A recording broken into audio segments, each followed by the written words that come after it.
Guys, good morning. Ganda ng panahon natin guys. Oh, mainit. Umulan kagabi pero kunti lang yung ulan, patak ng ulan. Ayan guys, medyo mainit na dito sa garden natin pero gusto kong ipakita sa inyo itong ating napakagandang plant. Ayan guys, oh. Iba yung kanyang shape din naman ito. Gaya nito, iba yung ito, iba yan. Iba naman ito. So ito ay magkaiba silang dalawa, no? Ito ay philodendron, ito tomatophyllum, no? Yeah. So, ganon yan. So, ayan guys, oh, ang laki ng kanyang dahon. Ayan. Paganda ng dahon niya. Nabili ko ito na maliit pa noon. Ngunit lumaki na rin siya ngayon. So, almost 1 year din naman ito sa garden natin. Kasi medyo siya madalang, hindi ganong lumalaki, no, kaagad.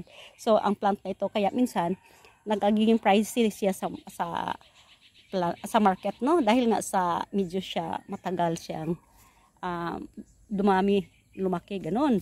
So, yan. So, itong tingnan niyo yung kanyang mga dahon, no? Medyo hindi gaano nag-variegate siya dito. Kunti lang. Saka yung iba pa dito, medyo sa ibaba, no? Na medyo hindi gaano maganda yung variegation niya. Ayan, guys, no? Dahil nilagay ko ito sa isang lugar na hindi gaanong mainit, no? So, ibig kong sabihin ay hindi siya nasisinaga ng araw sa umaga. Ayan. Kaya nagkaroon siya ng ibang, yung dahon niya hindi ganong maganda. Pero may mga maganda, ganon. Tapos, sa kalaunan, no? Tingnan nyo sa ibaba niya, no? Sa ibaba niya, ganon. Ayan, no?